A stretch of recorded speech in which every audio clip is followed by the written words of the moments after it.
5 minutes to go to the restrooms, and we start with the satsang. I'm going to bring the computer.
Open your eyes slowly.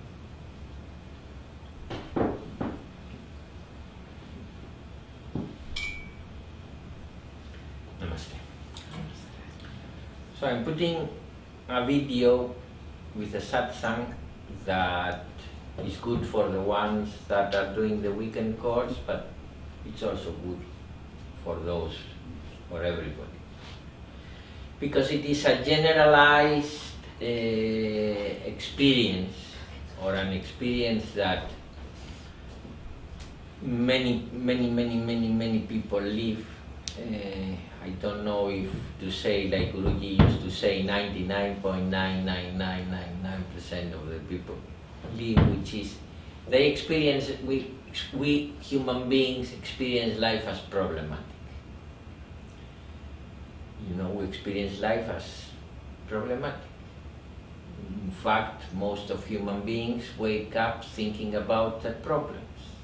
So, you know, life is problematic from the minute they wake in the morning, all the way during the day, and they go to bed thinking about their problems.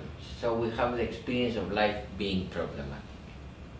And this is a question that was asked to Guru Raj, simply answered the questions that he was made, you know, and as they made him many questions of many different kinds, he basically answered all the, you know, warnings or questionings or spiritual questions that around the 20th century, from 1979 to 1990, those 20 years, people had in the Western world, because he had questions from Spain, from England, from Denmark, from Ireland, from South Africa, from Israel, and from the different parts of the United States, East Coast, Midwest, and West Coast. No? So really, there is a big, how do you say, repository of spiritual answers in all these satsangs, that most of them were recorded in audio or in audio and in video, which is one of the inheritance that we have, you know, as organizations that teach these teachings, which is, you know, it's the works of him and his poetry and all these things. They really are a piece of work, as one would say, no? Not yet widely known, but it will, because, you know, it's very solid truths and very practical teachings for human beings of today, of this age, and probably of time to come. No? So this is a question by Rupa about why do we feel that life is problematic. Between a human life and a godly life. What can be done with a human life to make it less problematic? To make it less what? To make it less problematic. Problematic. So you think human life is problematic, is it? Why is it problematic? The reason why you find human life to be problematic is because you create a distinction in your mind that human life is apart from divine life. If we call divine life life, and if we look at the situation as it is, you will see that it's, although you feel yourself as a separate entity or as an independent entity, that's not the case. Because, you know, your life, your existence exists because everything around you exists. And without everything around you existing, you could not exist. And in fact, you know everything around you because everything around you and the impressions you have in your mind to recognize everything around you grew at the same time.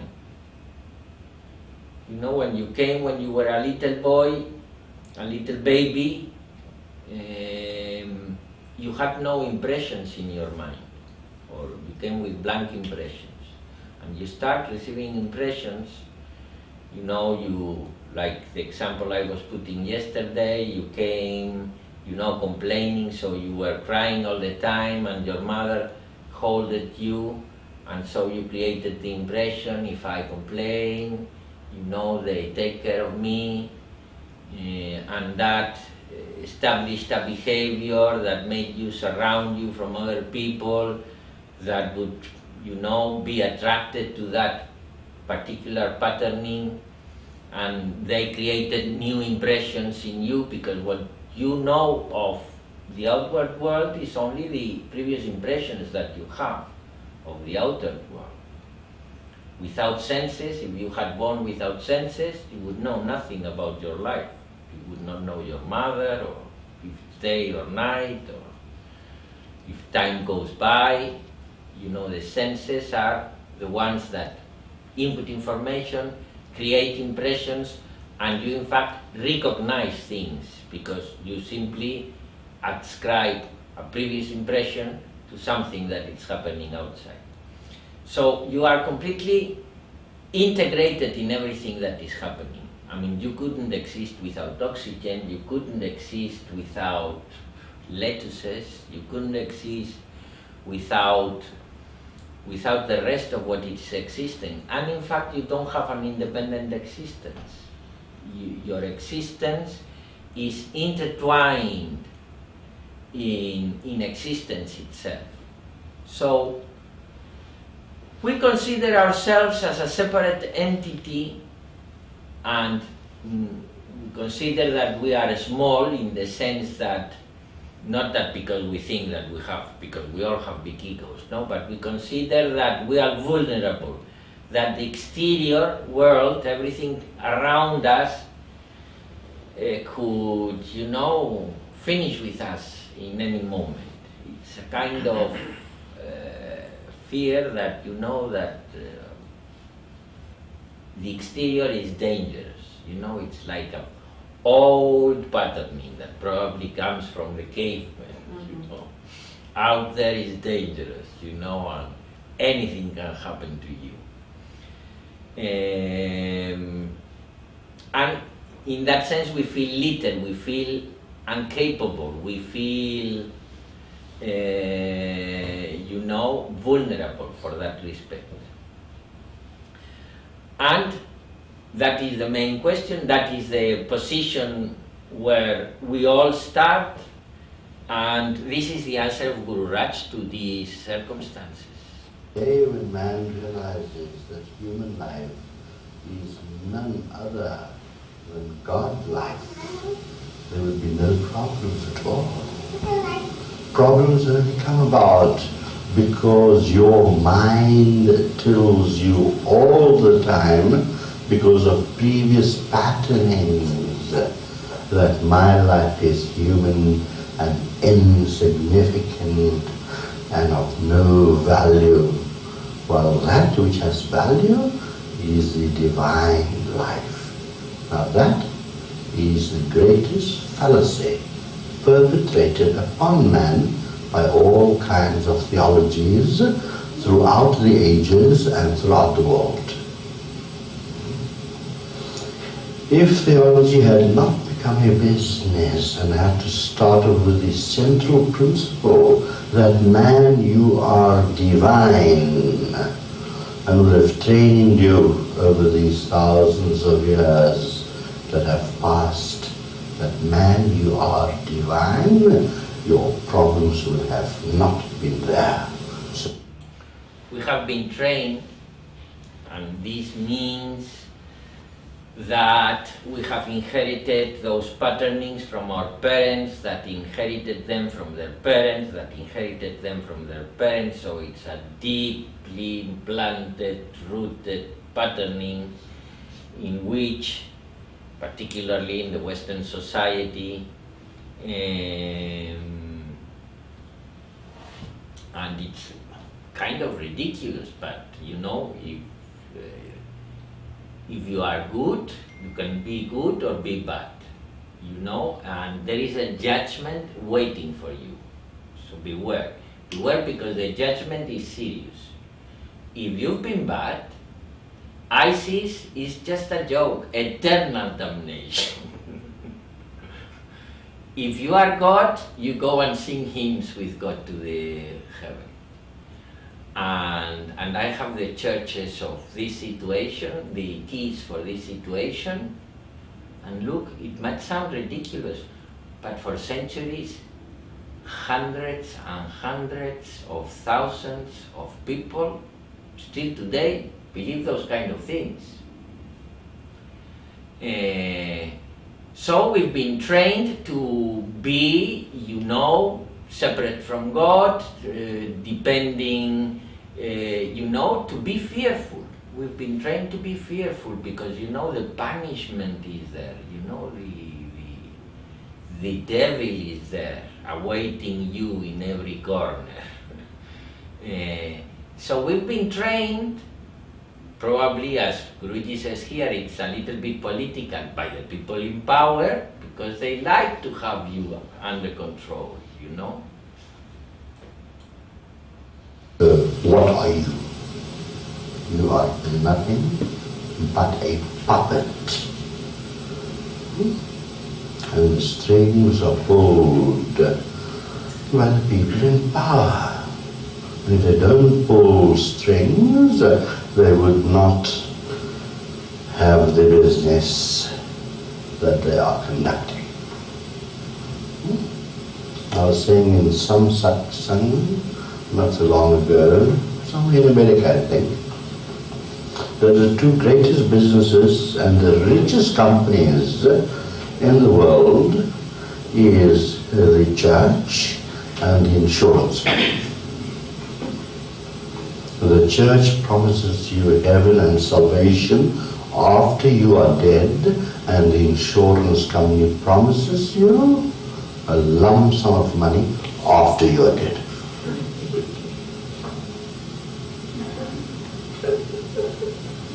But don't you see that life with all its beauty itself is divine? Since you woke up this morning, how many hundreds of things have you seen around you?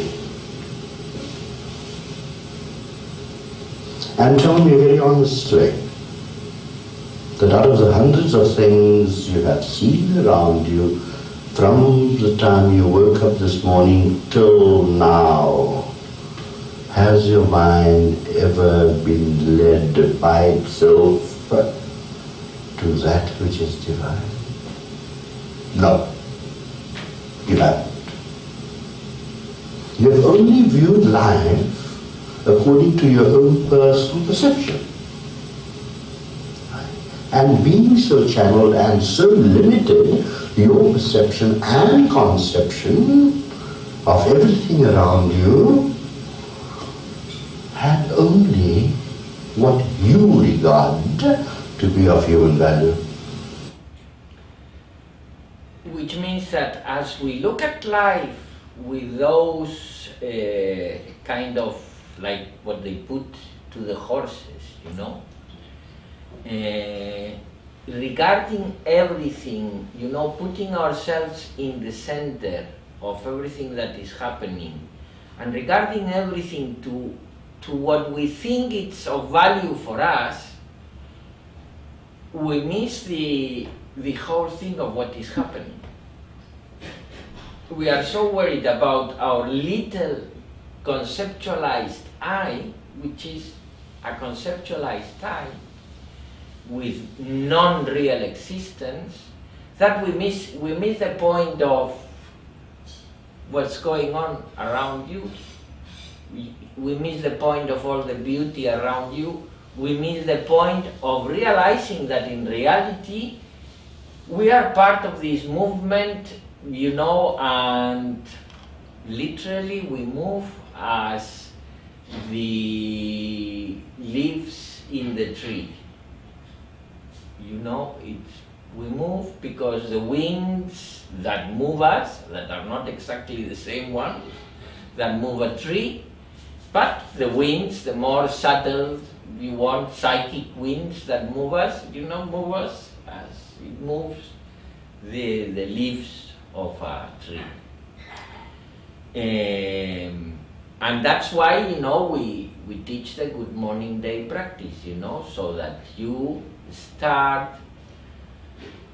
helping your mind to lead you to see everything divine around you, which is the same thing to see all the beauty around you. Because you are surrounded by beauty all the time. You miss the point in seeing it, but it's not that it's not there.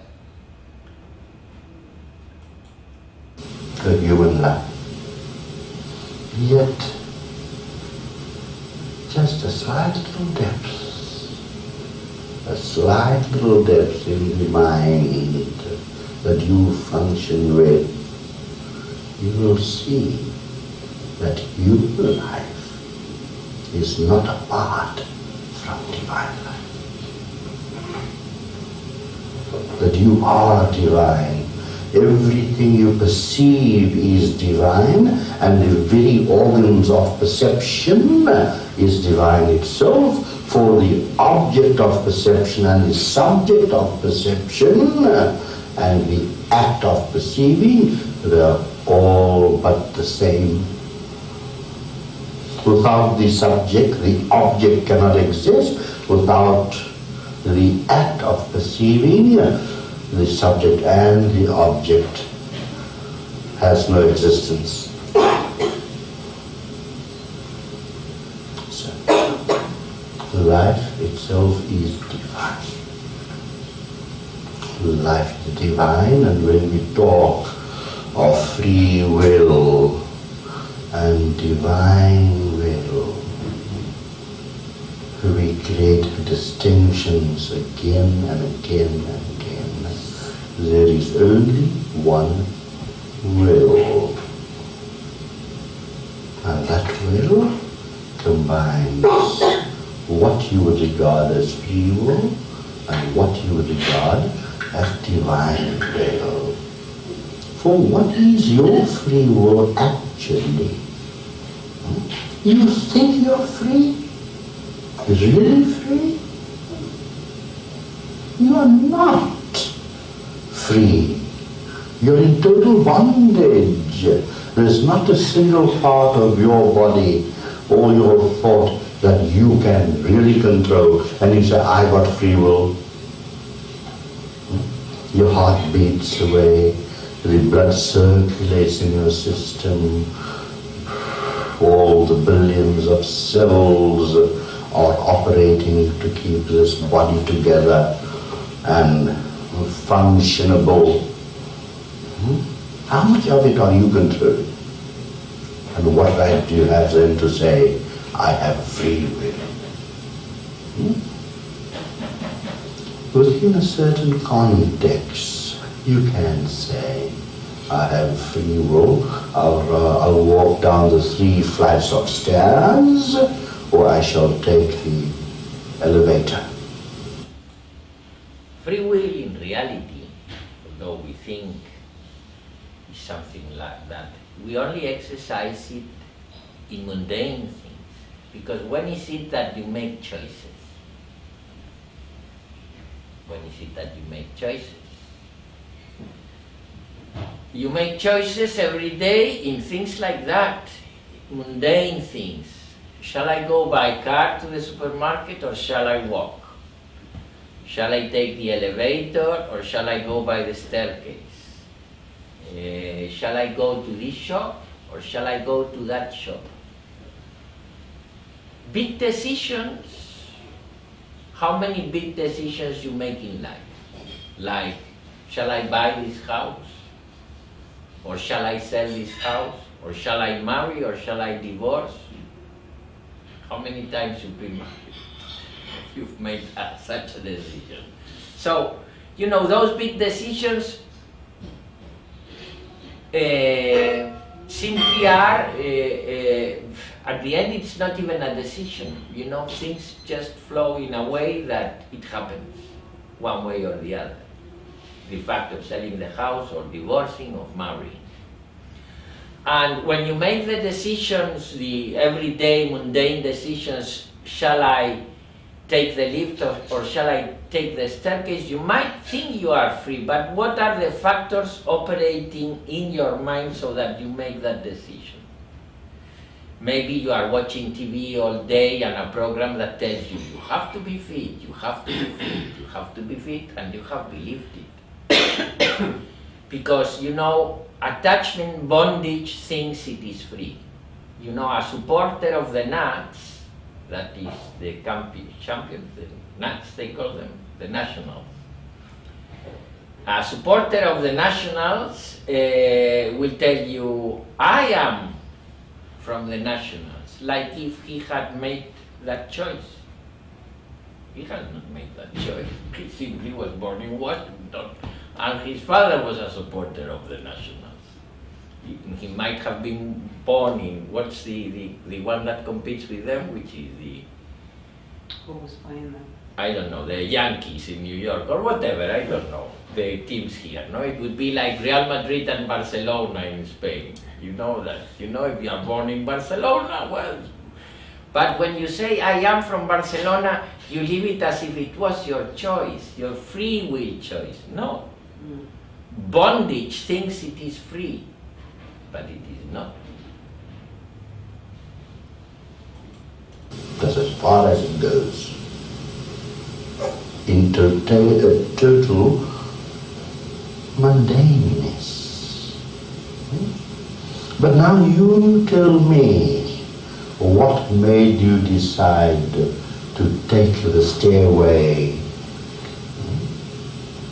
or the elevator?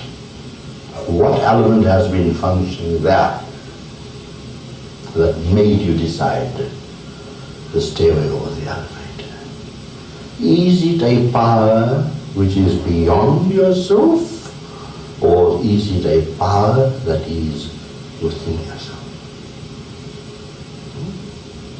That power is within yourself, functioning all the time through the superconscious level of your mind, all the time. Now, the real choice maker is not the little I with its ideas, which is the conditioned mind. The real choice maker is your supraconscious mind. that is the one that makes knowingly the choice.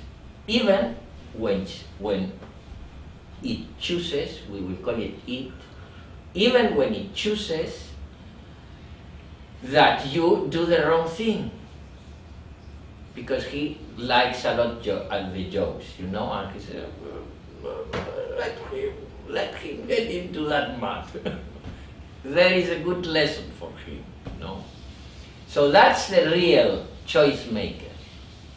And it's a power that is within, which is the superconscious mind, or it could be called the kingdom of heaven within you, or you can call it the Atman, the yogis call it the Atman, or you name it. The inner light, your heart, that's the real choice maker. But you are not aware until you are in connection with that choice maker that that is happening. But when you are in connection with that choice maker, you see no problems. So when you live your life problematic, it's because your little identity, little I, is deluding you into believing that you are something different or separate of everything. And you are just being deluded by yourself, for yourself, that I am functioning with free will, because bondage thinks it is free. And when bondage thinks that it is free, who is the thinker? Someone that is bound.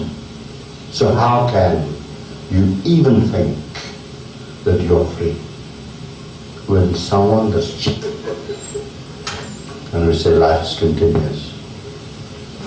A continuity person is a person in movie making that follows up every sequence. Now I'm going to get back to the exact expression I had on my face when I said the last sentence. There's no problem, life is no problem at all. We think it is problematic, but life is not problematic, and it only can become problematic if we think it is problematic. And what right have you got to say life is problematic? Who is judging life's problems? You are judging life's problems. And when you say, I am judging life's problems, which part of me is doing the judgment?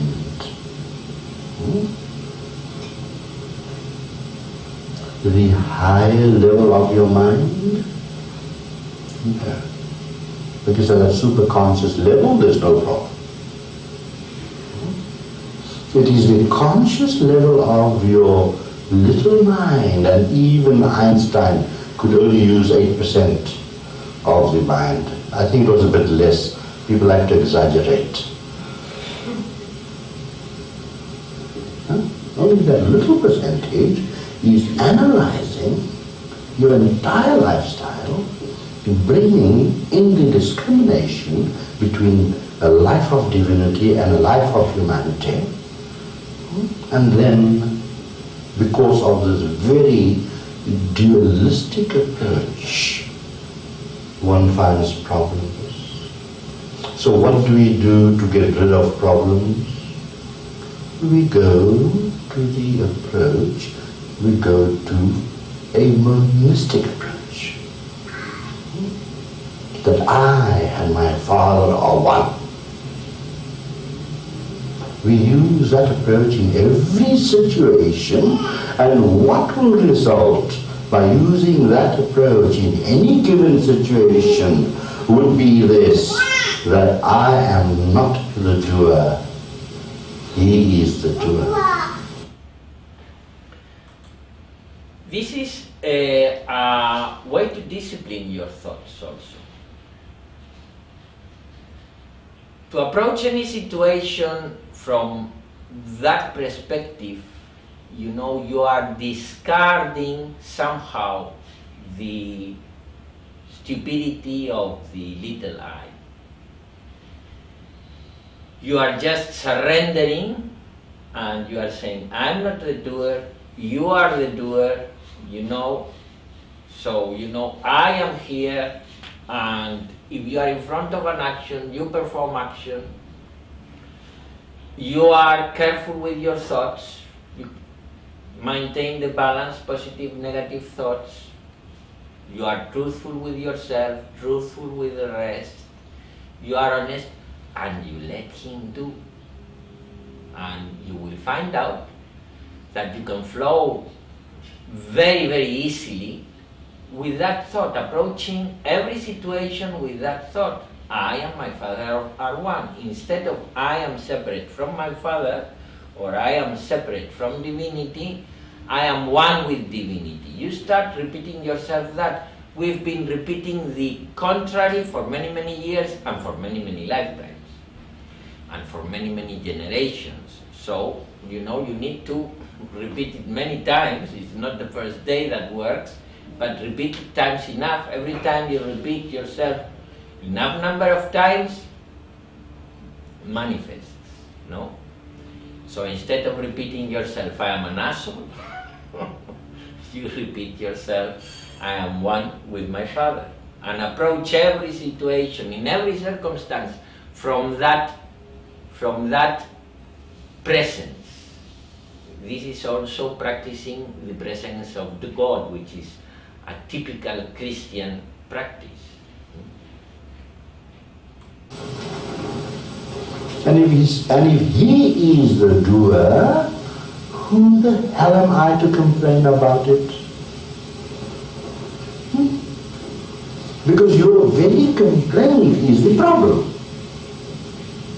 If you had no complaint, there would be no problem. And this is an obvious one. It's in the complaint that is the problem. If there is no complaint, he is the doer, you've done it, okay, you solve it. If there is no complaint, there is no problem. There's just a day to live. So, we give it all to the divine will, that you old chap are the doer, and don't you damn well blame me. Because you control every movement of mine. Because without you and your energy, I cannot even lift up a hand. So, that will bring us to acceptance of the situation we are placed in. When we accept the situation we are placed in, automatically we are surrendering.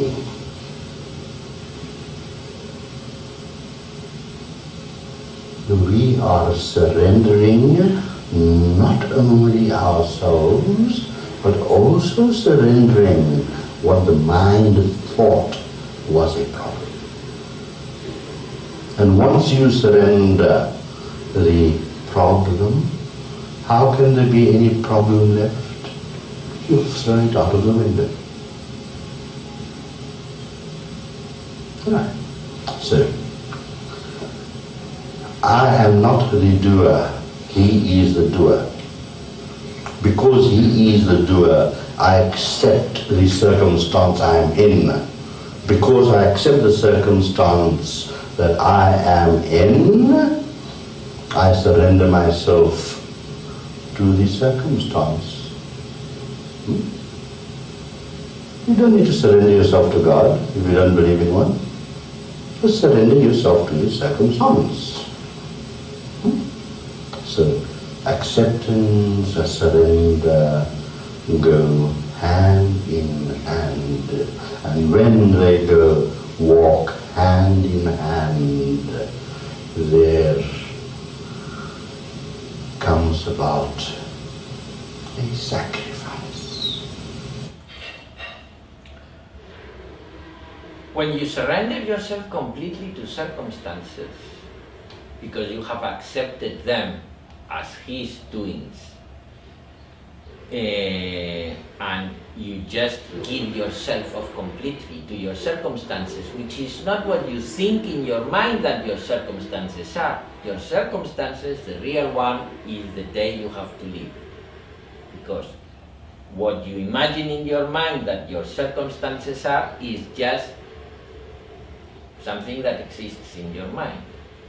Your circumstance, the real ones, the existing ones, is that day that you have to live. What happens is that you start losing the sense of being an I, a separate I. It's not that you lose your individuality and your particular ways and forms, or you are short or tall or whatever the case. You don't lose your individuality, but you lose the sense of being an individuality. And that is what you need to lose. The individuality, you will keep it because it's your expression. But the sense of being an individuality, which is an invented identity, it's an imagined identity, you surrender that. That is what you sacrifice. That is the I that has to be sacrificed. That is the individuality that has to be sacrificed. Not a sacrifice of your individuality, but the sacrifice of the sense of individuality. And the sense of individuality in this instance would mean that divine life and human life has merged into one. Now when divine life and human life merges into oneness, what can exist? Without sacrificing individuality. What can exist is you, the real you, in which divinity is merged. You don't go and merge into divinity. You wouldn't know where to find him in the first place. But create this circumstance where he merges into you. And that's why I've said so many times over and over again, take one step towards God and he takes 10 steps towards you. He is the one that is forever seeking you. And you bluff yourself by saying, I am seeking God. You're not. You can only water the plant, but you cannot make the plant grow. So you do your bit. Water the garden, that's all. And leave it all to divine will.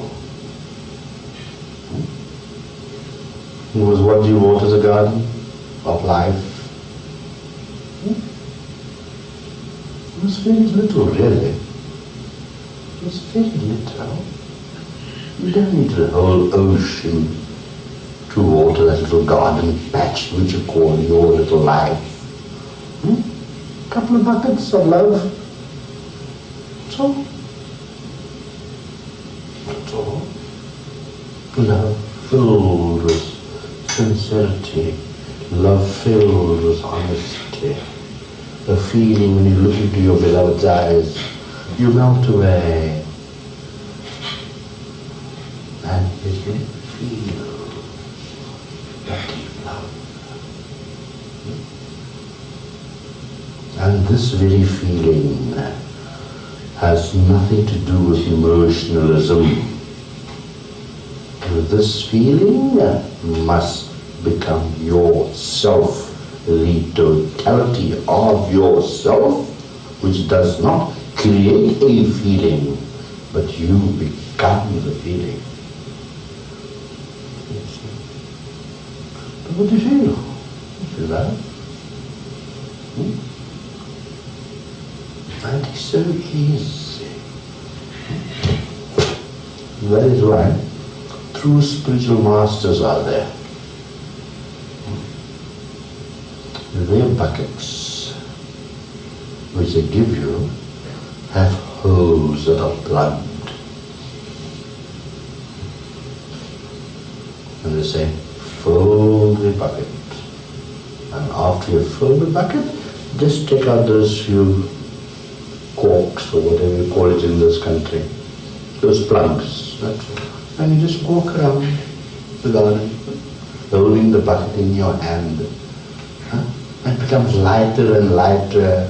No weight is felt as it becomes lighter. And the garden is watered. So this is an analogy of what happens with meditation techniques and spiritual practices, which is, buckets filled with water that at the beginning that might be a little bit heavy.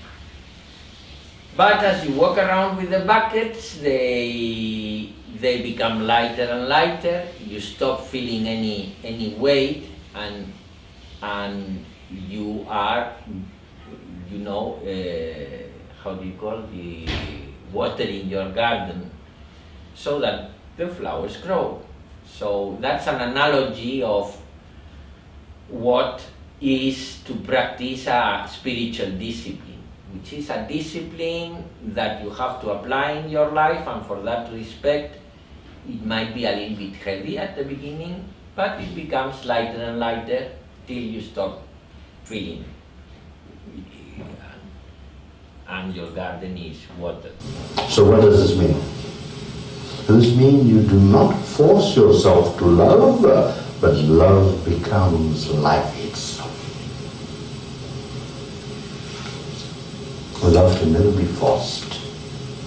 That is presumptuous. It just flows by itself. Just unplug and let the water pour out, and you just walk around admiring the flowers of life. And when you really learn to admire the flowers of life, then you will find that there is no difference between divine life and this life. And when you find that, you will say to yourself that I exist. I would challenge Descartes anytime when he said, I think, therefore I exist. No, that is totally wrong. I exist, and therefore I think. And most of the time, I'm thinking rubbish. Parenthesis.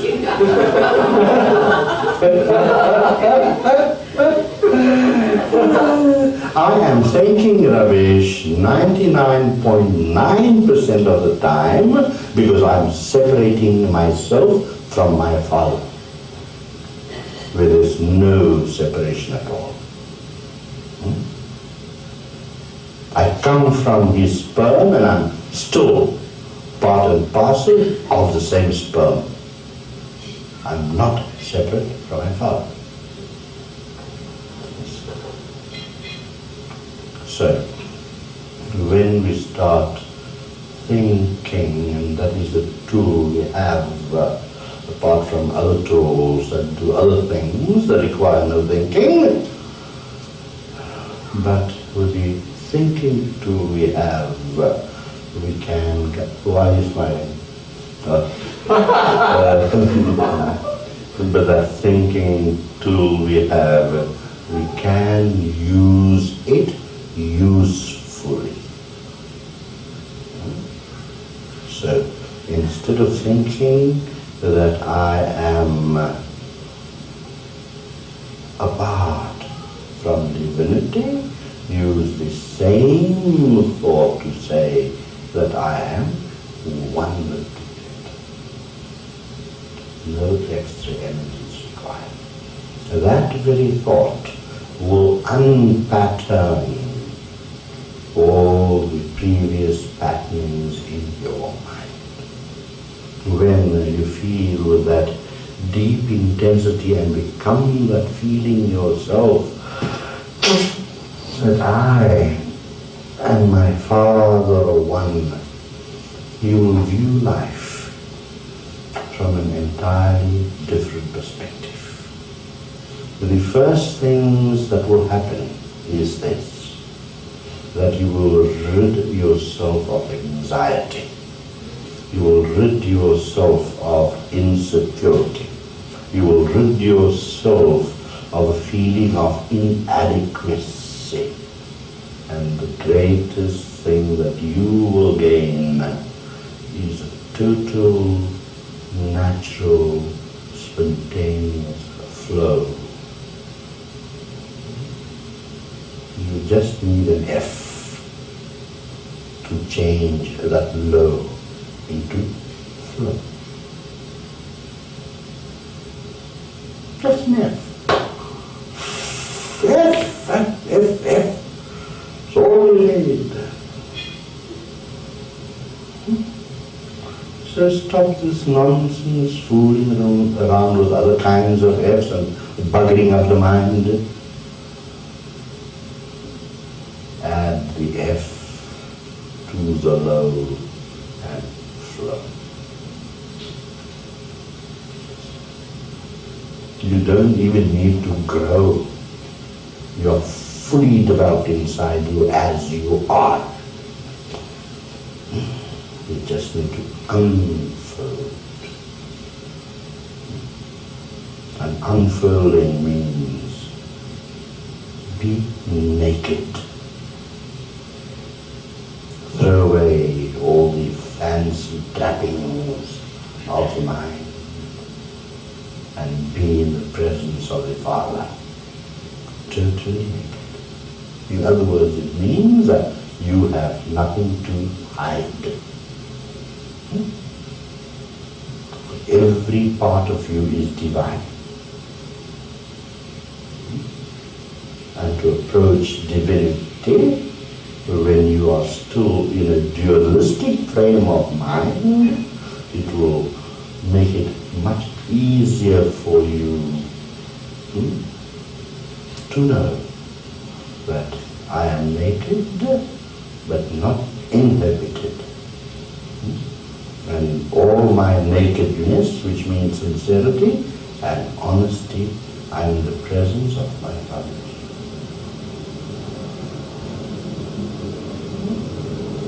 It's beautiful to be naked, really. There was a nudist party, and the editor of the local newspaper got an invitation to come himself or send a reporter to the party. We were having an annual dinner. So the editor thought, pardon, the editor thought this could make a good story perhaps. So he sent a cub reporter. Let's just go and see what all this is about. So next morning when the cub reporter walked in, the editor asked, how was it? So he says, oh, boss, it was exciting. It's nice. Everyone there was naked. He says, even the butler was naked. So the editor asked, how did you know it was the butler? Because the only way you can know if it's a butler or not is because the way he dresses. From the butler's clothes you could say, this is a butler. So he says, well, one thing is sure, I knew definitely it was not the maid.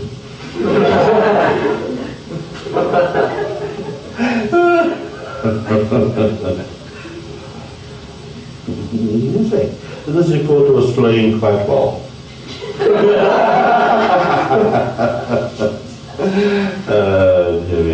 Good. And so, there is no difference between human life and a godly life. Invite him into your human life and you see immediately your life will be transformed. Your life will be transformed so much so that you will even forget human life. That every breath you take, I talk from personal experience, that every breath you take, you feel as if that you lose the consciousness that you are breathing. You lose the consciousness that you are breathing because a higher consciousness exists. And that very breath, every breath, seems to you as if he is breathing. And that is self-realization. That is finding yourself. That is, man, know thyself. And that is the answer to the world's greatest question, who am I? And this question can never be answered with rationalization or using the intellect. It can only be realized, the answer can only be realized. The mind will ask, who am I? And that inner self will reply, I am he. That is self-realization. That is a total integration of your personality. Mind, body and spirit knows no difference or differentiation anymore. It becomes one. To the extent that that which you call you becomes one with the all.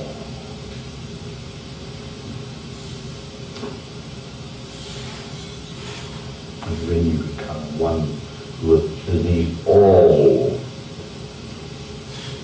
how far away are you from divinity? Not far away at all. All dualism goes away and you become divine.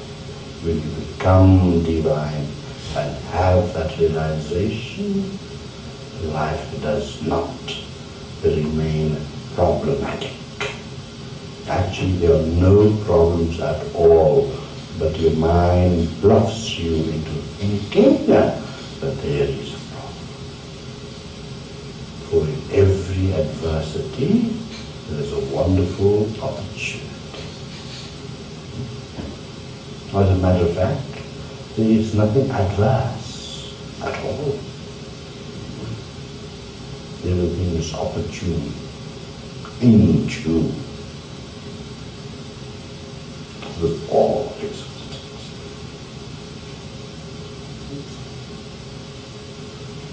So simple.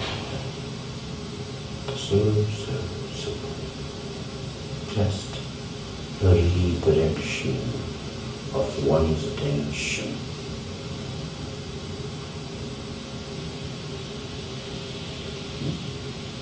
You just put UN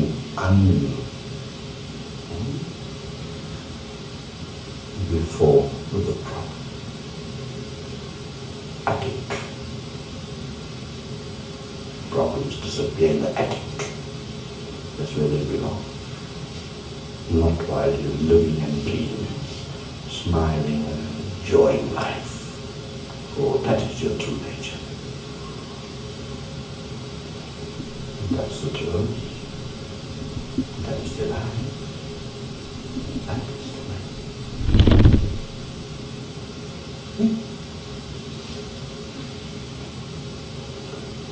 And we have been traveling long distances.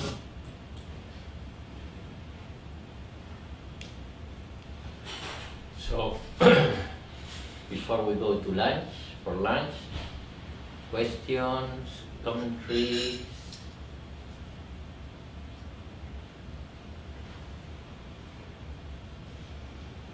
You don't need to say anything. You just need to practice it. Right, to get, Speaking about it is to get those feelings. worthless. Okay, so we call it a wrap. It's a wrap.